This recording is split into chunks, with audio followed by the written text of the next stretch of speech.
Hello, my name is Zach. I play on Outcast Airsoft, and I wanted to do a quick review of my Cyma M14. I really like this gun. You can tell just by looking at it, it's a very long gun. It has a very big, stocky mag. And it has a very interesting paint job. I did this one myself. I kind of nicknamed this gun Venom.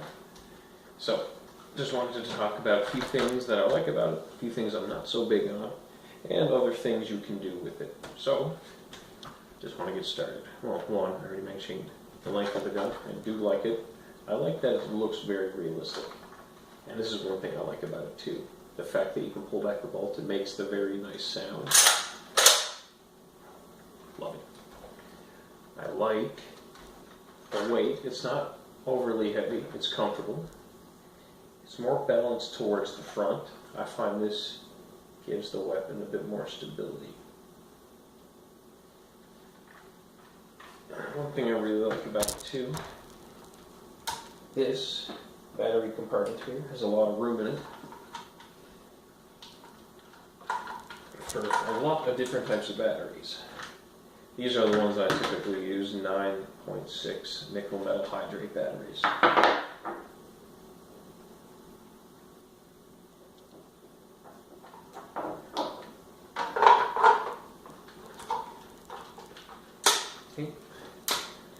The battery compartment is very secure while you're playing. No chance your battery is ever going to fall out of that as long as your compartment stays. So, there's a couple of things I'm not so big a fan of. I'm not so big of a fan of the mag. It's just big, it's wobbly, and it makes it kind of a lot of noise when you're rolling around too.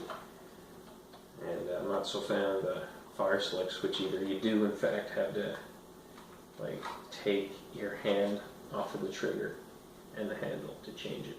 Not so big on that.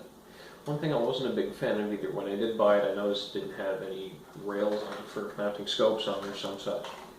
But luckily there are attachments available for it. You do have to shell out a bit extra money for them, but I felt it was worth it in the end. It was good for me. So that's how you do it. That's a block that comes with it. There's a block you can take off of this and then replace it with this one. It takes a 1.5 millimeter hex head. Very important to use the correct fastener. And very important you use the correct tool for that fastener. This one is very easy to install. The block you install has threads tapped into it. Just thread that in. You don't want to over tighten these either.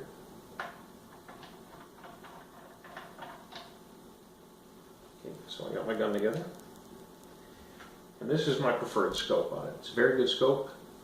It has an illuminated reticle on it. I got this separately. I didn't buy this with the gun. So, let me just mount the scope on it very quick.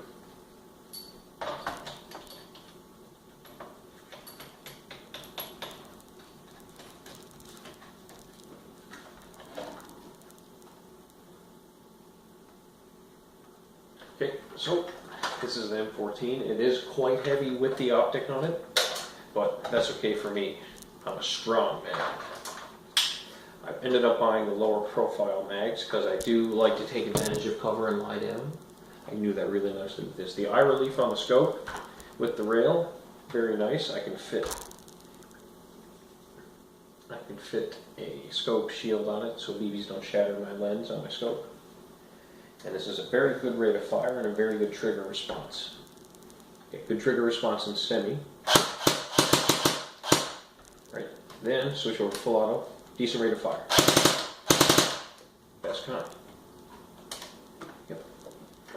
And I must say, I'm very impressed with the gun because I've never ever had mechanical faults with it. I've never had to disassemble the gearbox. I've had it for a year. I am planning on doing a few things with it, but I got to get familiar with the internal workings a lot more first. Anyways, this has been my review. And all in all, I'd give this gun a 4 out of 5. I like it. Best out of the box gun I bought. That's it. Have a great evening.